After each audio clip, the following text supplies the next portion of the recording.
Welcome back to American Beef Ranch. My name is Jesse. It's afternoon. Short video for today. We are cleaning, getting ready for winter. It's December 6th. The weather is like beautiful, awesome, amazing. I've been cleaning, so that pickup, I took everything out of the inside, vacuumed it, cleaned it. It still smells like mouse. Yeah, if you guys haven't seen the video, the voles destroyed my farm, go watch it. They literally destroyed all my fields, infested my house. Now they're still here, a lot of them. They're in the vehicle. They're in my other vehicle, our one nice vehicle, and so it's great. But what I'm doing today is prepping for winter, cold winter.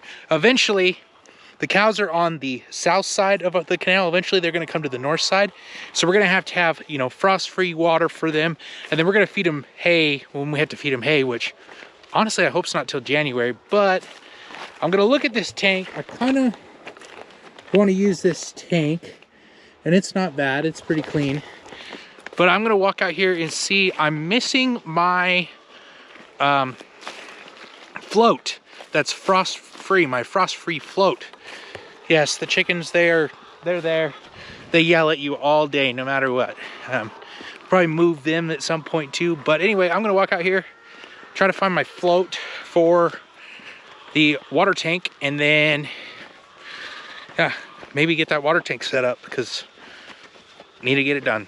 All right, frost-free guy right there. That's what I need. As you can see, we got a brass Y there with a freeze miser. I've used freeze misers for 3 or 4 years now, and they worked really well for us. I know some people say they don't work. They've worked really well for us. I'm also gonna grab this tank and clean it out because it looks like even, yeah, my neighbor drained it because he has a tank that goes over here. Anyway, I will grab this tank and use this tank because that other tank, I forgot, I brooded some chicks in it this year, and so I don't want any of that nastiness in the cow water at all. Even I'd have to bleach and clean and let it sit in the sun and get sterilized for a while. But we're just gonna use that tank. We'll come go get the pickup, grab that tank.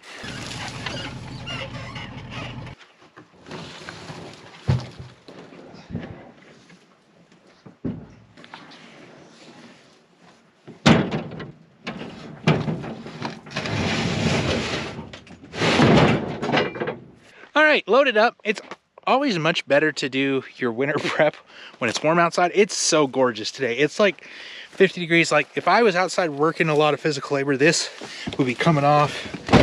And anyway, we're gonna go get this located so that when the cows get moved, we can just go ahead and set them free. Okay, we are back. The tank will end up right here. You can see there's some parts left over from last year, but this is where we water the cows because I run an extension cord from the house right to the cow tank to keep it from frozen. I'm making an awful mess here. The reason I'm making a mess is because voles, I'm just trying to make their life difficult. If I flood all their holes every night, eventually it'll freeze, it'll kill more, we get disease into them, and hopefully I'm just trying to speed up nature's process. First thing I got to do though, this is an Electronet chicken fence, and it's junk. It's got single spikes. If you're buying Electronet, for the love of all things that is good for raising your own chickens on pasture, please buy the 2-spike fence. So worth it. Anyway, especially if you got hard ground like I do. So,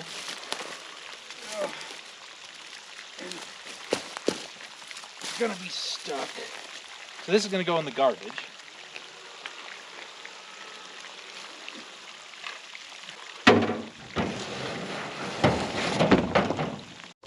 All right, this tank is a little nasty, a lot of dirt in there, and this lip makes it really difficult to clean.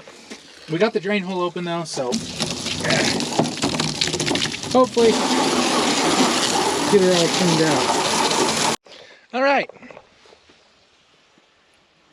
so much better, so much better. Throw the water tank cap in there. We're gonna go ahead and get it set up in its position. I'm also new boot goofing today. Those are On-Clouds, are like waterproof boots, hiking boots, work boots, winter boots. I don't really know.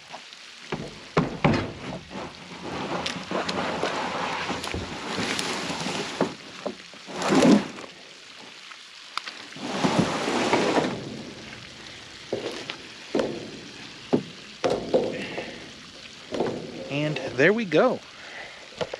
In position, we'll hook it up and get ready to use it when we need to use it. Grab this, can go to the garbage.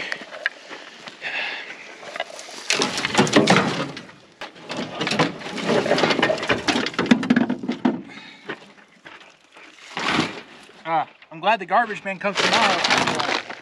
We are full. I noticed the other day, I don't know why didn't even cross my mind. We don't have any nesting boxes for our chickens or really a roost bar. I mean, they have plenty of places to roost and stuff like, it's not a problem, but they're really starting to lay a lot of eggs, and I just am going to get them a better place to nest and lay their eggs. So we're running here to Grandpa's and Grandma's house. They think they have some plywood in the back I can steal and use, hopefully, but go see if I can find some. I was successful. Plywood, at least one sheet. There's a bunch more over there he said I could use, but I'm where we're going to put a fence. So there's no fence along the road all the way down through there, and we've got to keep the cows to the north.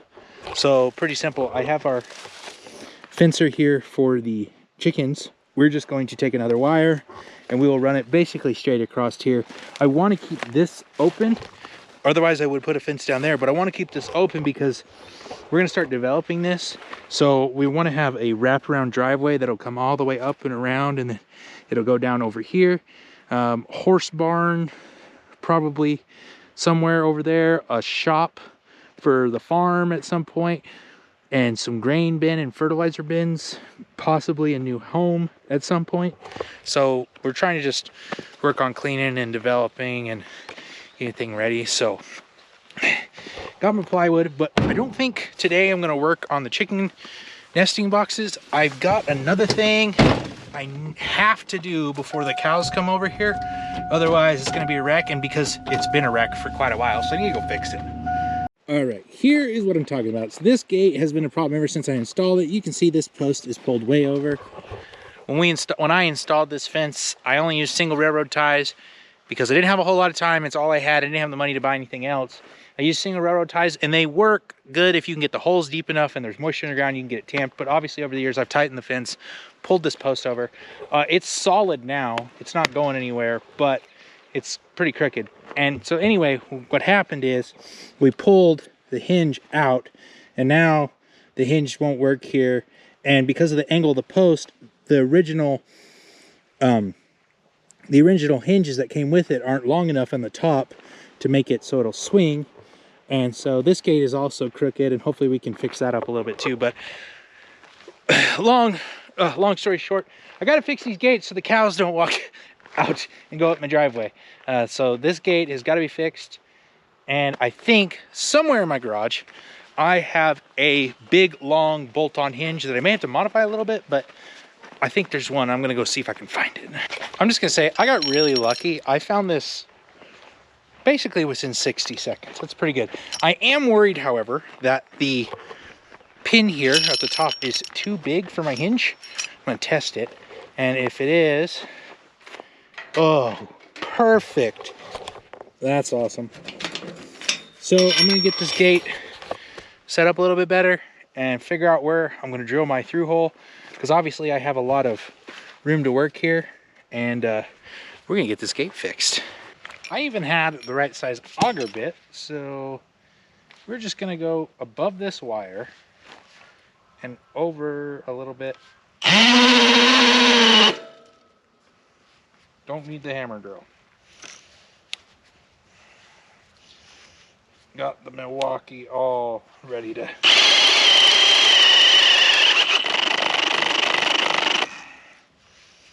My battery dead? I don't know why that battery went all whack-a-mole.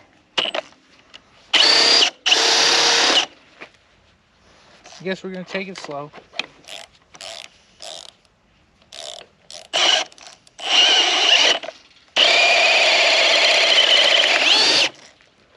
Or not. There we go. Now we are going to get this slid in and loosely bolted up, and then we'll get this hinge off like it was meant to go there. And looks like we're going to have plenty of hinge we'll get this thing leveled-ish and get it all set up. Got the 3/8 Milwaukee compact impact gun. Probably my favorite tool on the farm. We're gonna take out our self-tapper.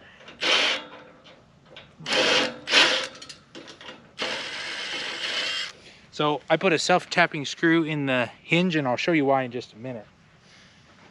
And then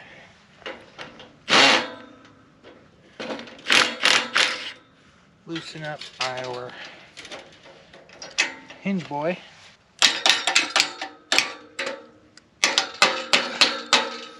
Not the recommended way to do it.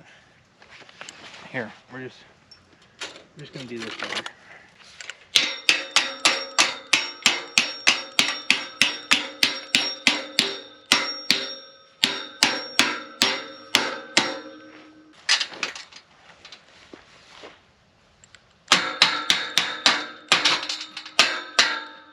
Boom, just like that. Then we're gonna pick our gate up. It's gonna be close. And if you can tell, that's why we had a problem, because of how far it had to be for it to be level. Now we're definitely still down, so I'm going to crank on it a little bit. Get it more level.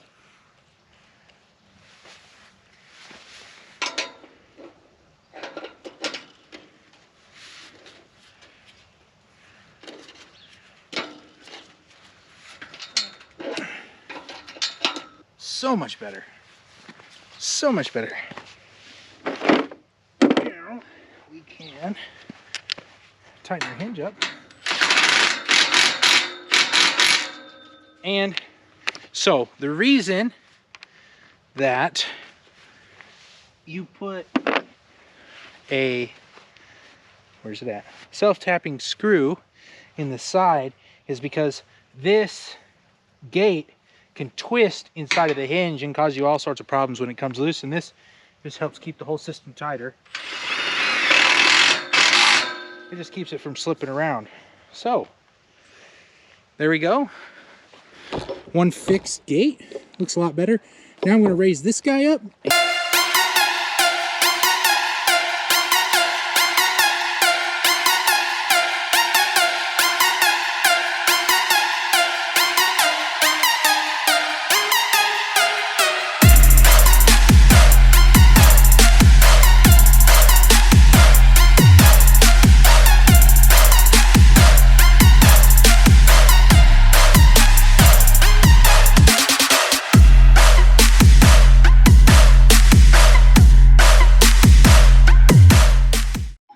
All right, there it is, ladies and gentlemen. That looks a lot better. It is not perfect, and by no means is it perfect, and I didn't expect it to be perfect, but it is 100 times better than it was before. And now I have a couple working gates, and this winter that's gonna make it a lot nicer if I have to go in and out of here to cow things with equipment or whatever it is. And that hinge over there is a game changer, because that was, oh, that's been such a pain in the butt for so long, and I wish I would have known where that hinge was a long time ago. Thank you for watching American Beef Ranch. Get in the description, check out those links, support the channel. God bless, have a wonderful day. We'll see you next time.